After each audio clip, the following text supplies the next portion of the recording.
بسم اللہ الرحمن الرحیم۔ السلام علیکم ورحمۃ اللہ وبرکاتہ۔ محترم ناظرین، آج کی نشست میں آپ حضرات کا استقبال ہے۔ الحمدللہ کفا وسلام علی عبادہ الذین اصطفیٰ، اما بعد۔ آج کی نشست میں سورہ اعراف سورہ نمبر 7 میں آیت نمبر 188 سے آیت نمبر 206 تک، آخری آیت تک۔ اعوذ باللہ من الشیطان الرجیم، بسم اللہ الرحمن الرحیم۔ قل لا املک لنفسی نفعا ولا ضرا الا ما شاء اللہ وَلَوْ كُنْتُ أَعْلَمُ الْغَيْبَ لَاسْتَكْثَرْتُ مِنَ الْخَيْرِ وَمَا مَسَّنِيَ السُّوءُ إِنْ أَنَا إِلَّا نَذِيرٌ وَبَشِيرٌ لِقَوْمٍ يُؤْمِنُونَ۔ کہہ دیجئے میں اپنی جان کے لیے نفع اور نقصان کا اختیار نہیں رکھتا مگر جو اللہ چاہے، اور اگر میں غیب جانتا ہوتا تو بہت سی بھلائیاں حاصل کر لیتا اور مجھے کوئی تکلیف نہ پہنچتی۔ میں تو ڈرانے والا اور خوشخبری سنانے والا ہوں ان لوگوں کو جو ایمان لاتے ہیں۔ هُوَ الَّذِي خَلَقَكُم مِّن نَّفْسٍ وَاحِدَةٍ وَجَعَلَ مِنْهَا زَوْجَهَا لِيَسْكُنَ إِلَيْهَا فلما تغشاها حملت حملا خفيفا فمرت به فلما اثقلت دعوا الله ربهما لئن آتيتنا صالحا لنكونن من الشاكرين۔ وہ اللہ ہی تو ہے جس نے تمہیں ایک جان یعنی آدم سے پیدا کیا اور اسے اس کا جوڑا بنایا تاکہ وہ اس سے سکون حاصل کرے۔ پھر جب اس نے بیوی سے صحبت کی تو اسے ہلکا سا حمل ہو گیا تو وہ اسے لیے پھرتی رہی۔ پھر جب وہ بوجھل ہو گئی تو ان دونوں نے اپنے رب اللہ سے دعا کی کہ اگر تو نے ہمیں تندرست بچہ دیا تو ہم ضرور تیرے شکر گزاروں میں سے ہوں گے۔ فلما آتاہما صالحا جعلا له شرکاء فیما آتاہما فتعالی اللہ عما یشرکون۔ چنانچہ جب اللہ نے انہیں تندرست بچہ دیا تو انہوں نے اس بچے میں جو اللہ نے انہیں دیا تھا اس کے شریک ٹھہرا لیے۔ اللہ تو اس سے بہت اونچا ہے جو وہ شرک کرتے ہیں۔ ایشرکون ما لا یخلق شیئا وہم یخلقون۔ کیا وہ ان کو اللہ کے شریک ٹھہراتے ہیں جو کوئی چیز بھی پیدا نہیں کرتے جب کہ وہ تو خود پیدا کیے جاتے ہیں۔ ولا یستطیعون لهم نصرا ولا انفسهم ینصرون۔ اور وہ ان مشرکین کی مدد کرنے کی طاقت نہیں رکھتے اور نہ اپنی مدد ہی کر سکتے ہیں۔ وَإِن تَدْعُوهُمْ إِلَى الْهُدَى لَا يَتَّبِعُوكُمْ سَوَاءٌ عَلَيْكُمْ أَدَعَوْتُمُوهُمْ أَمْ أَنْتُمْ صَامِتُونَ۔ اور اگر تم انہیں ہدایت کی طرف بلاؤ تو وہ تمہاری پیروی نہیں کریں گے۔ تمہارے لیے برابر ہے کہ تم انہیں ہدایت کی طرف بلاؤ یا خاموش ہو رہو۔ ان الذین تدعون من دون اللہ عباد امثالکم فادعوہم فلیستجیبوا لکم ان کنتم صادقین۔ اے مشرکو، بے شک وہ لوگ جنہیں تم اللہ کے سوا پکارتے ہو وہ تم ہی جیسے بندے ہیں، اچھا تو جب تم ان کو پکارو تو انہیں تمہاری پکار کا جواب دینا چاہیے اگر تم سچے ہو۔ الہم ارجل یمشون بہا ام لہم ایدی یبطشون بہا ام لہم اعین یبصرون بہا ام لہم آذان یسمعون بہا قل ادعوا شرکاءکم ثم کیدون فلا تنظرون۔ اے نبی، مشرکین سے پوچھئے کیا ان کے معبودوں کے ایسے پاؤں ہیں کہ وہ ان سے چلتے ہوں؟ کیا ان کے ایسے ہاتھ ہیں کہ وہ ان سے پکڑتے ہوں؟ کیا ان کی ایسی آنکھیں ہیں کہ وہ ان سے دیکھتے ہوں؟ کیا ان کے ایسے کان ہیں کہ وہ ان سے سنتے ہوں؟ کہہ دیجئے تم اپنے شریکوں کو بلاؤ، پھر تم میرے خلاف جو چاہو تدبیر کرو، پھر مجھے مہلت نہ دو۔ ان ولی اللہ الذی نزل الکتاب وہو یتولی الصالحین۔ کہہ دیجئے بے شک میرا کارساز تو اللہ ہی ہے جس نے یہ کتاب نازل کی اور وہی نیک لوگوں کی کارسازی کرتا ہے۔ والذین تدعون من دونہ لا یستطیعون نصرکم ولا انفسہم ینصرون۔ اور جنہیں تم اللہ کے سوا پکارتے ہو وہ تمہاری مدد کرنے کی صلاحیت نہیں رکھتے اور نہ وہ اپنی مدد کر سکتے ہیں۔ وَإِن تَدْعُوهُمْ إِلَى الْهُدَى لَا يَسْمَعُوا وَتَرَاهُمْ يَنظُرُونَ إِلَيْكَ وَهُمْ لَا يُبْصِرُونَ۔ اور اگر تم انہیں ہدایت کی طرف بلاؤ تو وہ سن نہ پائیں گے، اور اے نبی آپ انہیں دیکھتے ہیں کہ بظاہر وہ آپ کی طرف دیکھ رہے ہیں حالانکہ وہ نہیں دیکھتے۔ خُذِ الْعَفْوَ وَأْمُرْ بِالْعُرْفِ وَعَارِضْ عَنِ الْجَاهِلِينَ۔ آپ ان سے درگزر کیجئے اور نیک کام کا حکم کیجئے اور جاہلوں سے کنارہ کیجئے۔ وَإِمَّا يَنزَغَنَّكَ مِنَ الشَّيْطَانِ نَزْغٌ فَاسْتَعِذْ بِاللَّهِ إِنَّهُ سَمِيعٌ عَلِيمٌ۔ اور اگر آپ کو شیطان کا کوئی وسوسہ ابھارے تو اللہ کی پناہ مانگیے، بے شک وہ خوب سننے والا، خوب جاننے والا ہے۔ إِنَّ الَّذِينَ اتَّقَوْا إِذَا مَسَّهُمْ طَائِفٌ مِّنَ الشَّيْطَانِ تَذَكَّرُوا فَإِذَا هُمْ مُبْصِرُونَ۔ بے شک جن لوگوں نے تقوی اختیار کیا جب انہیں شیطان کی طرف سے کوئی وسوسہ آ لیتا ہے تو وہ چونک پڑتے ہیں، پھر وہ یکایک سوجھ بوجھ والے ہو جاتے ہیں۔ وَإِخْوَانُهُمْ يَمُدُّونَهُمْ فِي الْغَيِّ ثُمَّ لَا يُقْصِرُونَ۔ اور ان کے بھائی یعنی شیطان انہیں گمراہی میں کھینچ لے جاتے ہیں اور وہ اس میں کوئی کمی نہیں کرتے۔ وَإِذَا لَمْ تَأْتِهِمْ بِآيَةٍ قَالُوا لَوْلَا اجْتَبَيْتَهَا قُلْ إِنَّمَا أَتَّبِعُ مَا يُوحَىٰ إِلَيَّ مِن رَّبِّي هَٰذَا بَصَائِرُ مِن رَّبِّكُمْ وَهُدًى وَرَحْمَةٌ لِّقَوْمٍ يُؤْمِنُونَ۔ اور اے نبی، جب آپ ان کے پاس کوئی نشانی نہیں لاتے تو وہ کہتے ہیں کہ تم خود کیوں نہیں بنا لائے؟ کہہ دیجئے میں تو صرف اس چیز کا اتباع کرتا ہوں جو میری طرف میرے رب کی طرف سے وحی کی جاتی ہے، یہ تمہارے رب کی طرف سے روشن دلائل ہیں اور ہدایت اور رحمت ہے ان لوگوں کے لیے جو ایمان لاتے ہیں۔ وَإِذَا قُرِئَ الْقُرْآنُ فَاسْتَمِعُوا لَهُ وَأَنصِتُوا لَعَلَّكُمْ تُرْحَمُونَ۔ اور جب قرآن پڑھا جائے تو اسے توجہ سے کان لگا کر سنو اور خاموش رہو تاکہ تم پر رحم کیا جائے۔ وَاذْكُر رَّبَّكَ فِي نَفْسِكَ تَضَرُّعًا وَخِيفَةً وَدُونَ الْجَهْرِ مِنَ الْقَوْلِ بِالْغُدُوِّ وَالْآصَالِ وَلَا تَكُن مِّنَ الْغَافِلِينَ۔ اور اے نبی، اپنے رب کو صبح اور شام اپنے دل میں یاد کیجئے، عاجزی سے اور ڈرتے ہوئے، پست اور ہلکی آواز سے، اور آپ غافلوں میں شامل نہ ہو۔ ان الذین عند ربک لا یستکبرون عن عبادتہ ویسبحونہ ولہ یسجدون۔ بے شک جو فرشتے آپ کے رب کے پاس ہیں وہ اس کی عبادت سے تکبر نہیں کرتے، وہ اس کی تسبیح بیان کرتے ہیں اور اسی کو وہ سجدہ کرتے ہیں۔ ناظرین اکرام، ابھی آپ نے سورہ اعراف سورہ نمبر 7 میں آیت نمبر 188 سے آیت نمبر 206 تک، یعنی آخری آیت تک 19 آیتیں سنی، اس کا ترجمہ سنا۔ خلاصہ کچھ یوں ہے، نبی صلی اللہ علیہ وسلم صرف ڈرانے والے ہیں، خوشخبری سنانے والے ہیں ایمان لانے والی قوم کو۔ پھر اس کے بعد یہ ذکر ہو رہا ہے کہ اللہ تعالیٰ نے انسان کو کیسے پیدا کیا ہے، ایک جان سے پیدا کیا ہے، آدم علیہ السلام اور ماں حوا سے بہت ساری ذریت کو اللہ تعالیٰ نے پھیلا دیا۔ پھر اس کے بعد یہ ذکر ہے کہ جو لوگ غیر اللہ کو پوج رہے ہیں اس کی حیثیت کیا ہے، اس کا مقام کیا ہے، اس کا مرتبہ کیا ہے، اس کی اہمیت کیا ہے، اس کے بعد وزن کیا ہے، کچھ بھی طاقت نہیں رکھتے۔ پھر لوگوں سے کہا جاتا ہے کہ جیسے تم اللہ کے بندے ہو ویسے وہ لوگ اللہ کے بندے ہیں۔ پھر اس کے بعد نبی صلی اللہ علیہ وسلم کو حکم دیا جا رہا ہے چند چیزوں کا کہ آپ معاف کیجئے، درگزر کیجئے، لوگوں کو بھلائی کا حکم دیجئے۔ پھر شیطان کے بارے میں ذکر ہے کہ جب شیطان کا حملہ ہو اور شیطانی وسوسہ آ جائے تو اعوذ باللہ من الشیطان الرجیم پڑھا جائے۔ پھر اس کے بعد یہ کہا جا رہا ہے کہ جب قرآن پڑھا جائے تو خاموشی کے ساتھ سنو، اللہ کے رحم شامل حال ہو جائے گی، اللہ تعالیٰ تم پر رحم فرمائے گا۔ اس کے بعد یہ بیان کیا گیا ہے کہ صبح شام یعنی چلتے پھرتے اٹھتے بیٹھتے اللہ تعالیٰ کو یاد کریں، غافل نہ ہو، غفلت کی زندگی صحیح نہیں ہے۔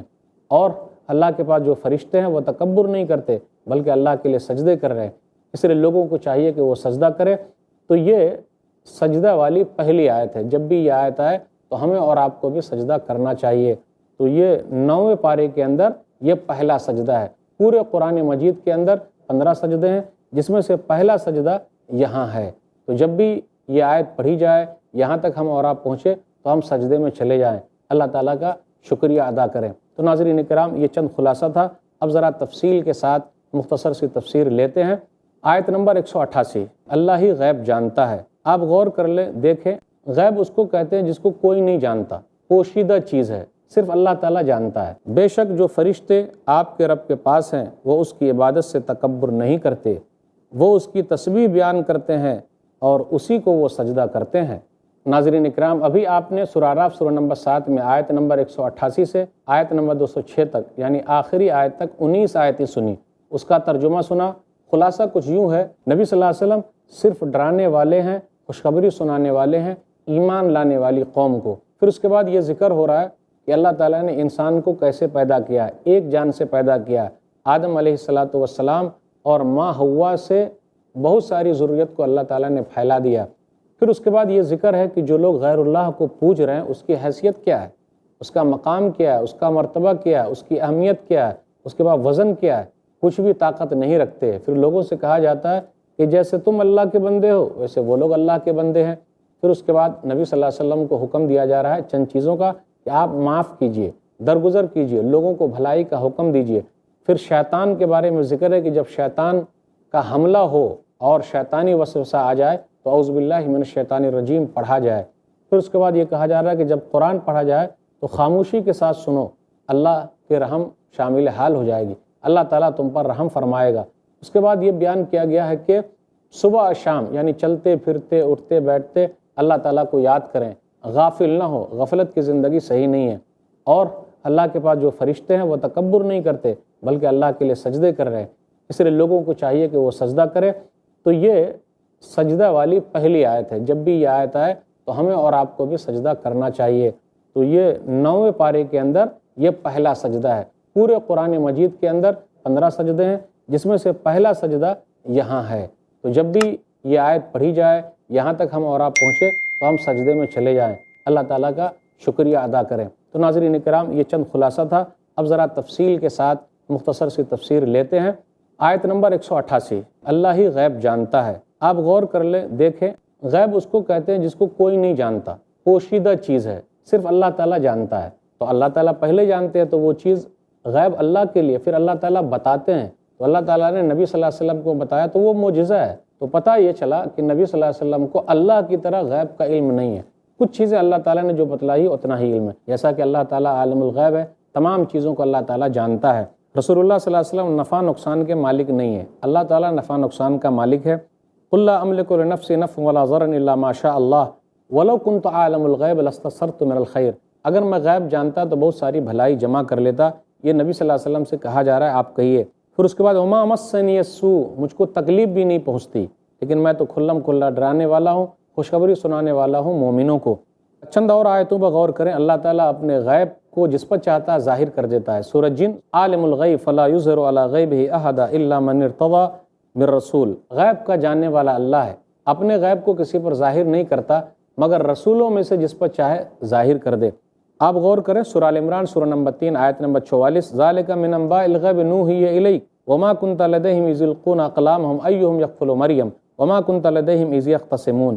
تو اللہ تعالیٰ نے یہ کہا، یہ غیب کے خبروں میں سے ہے، آپ وہاں نہیں تھے جب وہ لوگ اپنے قلم کو ڈال رہے تھے کہ مریم کی کفالت کون کرے گا، اور آپ وہاں نہیں تھے، ان کے پاس نہیں تھے جب وہ لوگ جھگڑ رہے تھے۔ آیت نمبر 189 اور 190 پر غور کیجئے کہ تمام لوگ آدم علیہ السلام کی اولاد ہے۔ هو الذی خلقکم من نفس واحدہ، کہ اللہ تعالیٰ نے تم لوگوں کو ایک جان سے پیدا کیا ہے، یعنی آدم علیہ السلام سے۔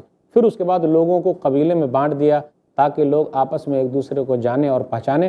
سورہ حجرات سورہ نمبر 49 آیت نمبر 13، یا ایھا الناس انا خلقناکم من ذکر وانثی وجعلناکم شعوبا وقبائل لتعارفوا ان اکرمکم عند اللہ اتقاکم ان اللہ علیم خبیر۔ اے لوگو، بے شک ہم نے تم کو ایک مرد اور ایک عورت سے پیدا کیا ہے اور تم کو قبیلوں میں بانٹ دیا تاکہ تم ایک دوسرے کو جانو اور پہچانو۔ سب سے بڑا متقی پرہیزگار وہ ہے جو سب سے زیادہ اللہ تعالیٰ سے ڈرنے والا ہے اور اللہ تعالیٰ جاننے والا، خبر رکھنے والا ہے۔ تو دنیا کے اندر جتنے بھی بس رہے ہیں آدم علیہ السلام کی اولاد ہیں۔ وَخَلَقَ مِنْهَا زَوْجَهَا لِيَسْكُنَ إِلَيْهَا، اور یہ کہا گیا کہ اللہ نے جوڑے کو پیدا کیا، تو بیوی جو ہے وہ جوڑا ہے۔ یہ اللہ کی نشانیوں میں سے ایک اہم نشانی ہے۔ سورہ روم سورہ نمبر 30 آیت نمبر 21، وَمِنْ آیَاتِهِ أَنْ خَلَقَ لَكُم مِّنْ أَنفُسِكُمْ أَزْوَاجًا لِتَسْكُنُوا إِلَيْهَا وَجَعَلَ بَيْنَكُم مَّوَدَّةً وَرَحْمَةً، اور اس کی نشانیوں میں سے کہ اس نے تم لوگوں کے لیے تمہارے جانوں میں سے جوڑا پیدا کیا تاکہ تم سکون حاصل کرو، اور تمہارے درمیان مودت، رحمت، محبت اور الفت اللہ تعالیٰ نے رکھ دی ہے۔ پھر اس کے بعد یہ ذکر ہے آیت نمبر 191 سے 198 کے درمیان 8 آیتوں میں کہ مشرکین کے جو معبودان باطلہ ہیں ان کی حیثیت کیا ہے، کچھ بھی وہ اختیارات نہیں رکھتے۔ آیت نمبر 194 195 میں غور کیجئے کہ جو لوگ اللہ تعالیٰ کے علاوہ کسی اور کو پوج رہے ہیں، بلا رہے ہیں، کہا گیا عباد امثالکم، تم جیسے بندے ہیں۔ بھئی کیا ان کے پاس اب آنکھ رہ گئی ہے؟ آنکھ نہیں ہے، کان بھی نہیں ہے۔ تمہارے پاس آنکھ ہے، کان ہے، غور و فکر کرو۔ یہ سب چیزیں اللہ تعالیٰ نے رکھی ہے تاکہ لوگ غور و فکر کریں، اور جو بھی غور و فکر کرے گا وہ ایک اللہ کو پا لے گا، اس کے لیے بہت آسانی ہے۔ پھر اس کے بعد یہ کہا جا رہا ہے کہ جو لوگ غیر اللہ کو پوج رہے ہیں کیا طاقت ہے ان کی؟ آپ کہیے کہ بلاؤ ان کو اور وہ لوگ کچھ کریں ہمارے خلاف، چالے چلیں ہمارے خلاف، کیا ہم کو برباد کر سکتے ہیں؟ جی نہیں، برباد کر ہی نہیں سکتے۔ پھر اس کے بعد آیت نمبر 199 اور 200 میں غور کیجئے، معاف کرنے کا حکم ہے۔ خذ العفو وامر بالعرف واعرض عن الجاہلین، معاف کیجئے، بھلائی کا حکم دیجئے اور جاہلوں سے اعراض کیجئے۔ یہاں پر ایک واقعہ ذکر کرنا زیادہ مناسب ہے۔ پہلے ایک آیت لے لیتے ہیں کہ اگر شیطان کا غلبہ ہو جائے تو اعوذ باللہ من الشیطان الرجیم پڑھیے، جب غصہ آ جائے اعوذ باللہ من الشیطان الرجیم پڑھیں۔ ایک واقعہ ہے، صحیح بخاری کتاب التفسیر کتاب نمبر 65 حدیث نمبر 4642، وہ آئینہ بیان کرتے ہیں کہ وہ حضرت عمر رضی اللہ تعالیٰ عنہ کی خدمت میں حاضر ہوئے اور آ کر ان پر تنقید کرنے لگے کہ آپ ہمیں پوری طریقے سے نہیں دیتے ہیں اور ہمارے درمیان انصاف بھی نہیں کرتے ہیں، ہی ابن الخطاب فواللہ ما تؤتینا الجزل ولا تحکم بیننا بالعدل. جب انہوں نے ایسا کہا تو عمر رضی اللہ تعالیٰ عنہ غصے میں آ گئے. فغضب عمر حتی ہم ان یوقی بہ، غصے میں آ گئے اور قریب تھا کہ ان کو پکڑ لیتے. یہ دیکھ کر حر بن قیس نے کہا یا امیر المؤمنین ان اللہ تعالی قال لنبی صلی اللہ علیہ وسلم خذ العفو وامر بالعرف وعارض عن الجاہلین. اے امیر المؤمنین کہ اللہ تعالیٰ نے اپنے نبی سے کہا صلی اللہ علیہ وسلم سے کہ آپ معاف کیجئے، بھلائی کا حکم دیجئے اور جاہلوں سے اعراض کیجئے. جاہل لوگ اس طریقے کی بات کرتے اس پر دھیان مت دیجئے. تو یہ جاہل آدمی ہے، صحیح سمجھ رکھنے والا آدمی نہیں ہے. واللہ ما جاوزها عمر حین تلاها علیہ وکان وقافا عند کتاب اللہ. اللہ کی قسم جس وقت حر نے یہ آیت تلاوت کی عمر ذرہ برابر آگے نہیں بڑھے اور اللہ تعالیٰ کی کتاب پر ٹھہر جانے والے تھے. آپ غور کریں صحابہ کرام کیسے تھے، ایک آیت سن لیے اب اس پر عمل شروع. عمر رضی اللہ تعالیٰ نے غصے میں آ گئے، حر بن قیس نے یہ آیت پڑھ دی، ان کا غصہ ٹھنڈا ہو گیا. کاش ہمارے اندر بھی ایسا ہو جاتا، قرآن کی آیت سنتے اور عمل کرنے کا جذبہ. یہی تو فرق ہے نا ہمارے اور صحابہ میں کہ وہ کردار کے غازی تھے، ہم گفتار کے غازی ہیں.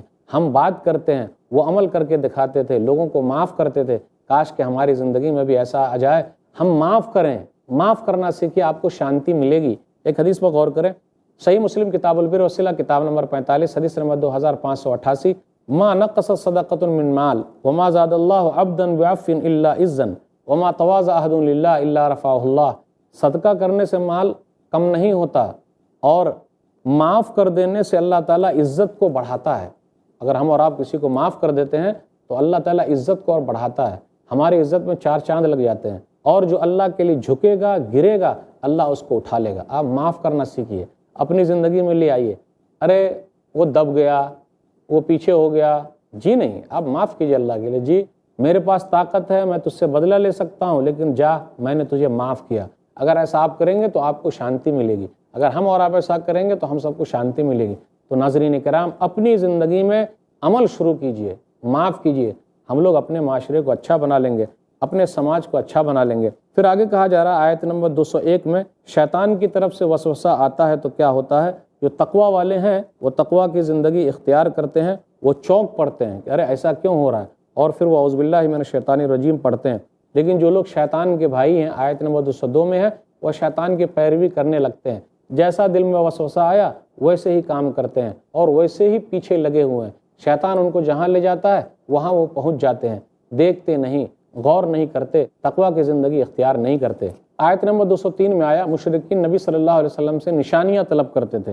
وَإِذَا لَمْ تَأْتِهِمْ بِآيَةٍ قَالُوا لَوْلَا اجْتَبَيْتَهَا. کیوں نہیں کوئی نشانی لے کر آئے، آپ اپنی طرف سے کوئی نشانی گڑھ کے لے آتے. تو نبی صلی اللہ علیہ وسلم سے تو کہا گیا ہے آپ کہیے میں تو بشر رسول ہوں، میرے پاس طاقت نہیں ہے، میں کچھ نہیں کر سکتا. آپ غور کریں سورہ اسراء سورہ نمبر 17 آیت نمبر 90 سے آیت نمبر 93 کے درمیان کیا ہے؟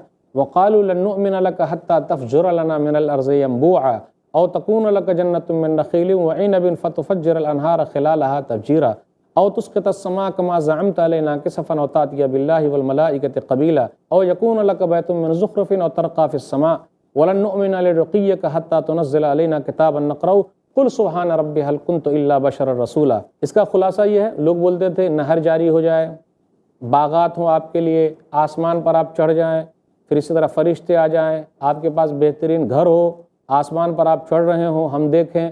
آپ کہیے میں کچھ نہیں کر سکتا، میں تو بشر رسول ہوں. تو لوگ نشانیاں مانگتے ہیں. یہ انعامات اللہ کی طرف سے ہو سکتا ہے، اللہ ہی ایسا کام کر سکتا ہے. پھر اس کے بعد ذکر ہے آیت نمبر 204 میں قرآن سننے کا حکم ہے. وَإِذَا قُرِئَ الْقُرْآنُ فَاسْتَمِعُوا لَهُ وَأَنصِتُوا لَعَلَّكُمْ تُرْحَمُونَ. کہ جب قرآن پڑھا جائے تو اس کو سنو، غور سے سنو، شاید کہ اللہ تم پر رحم فرمائے.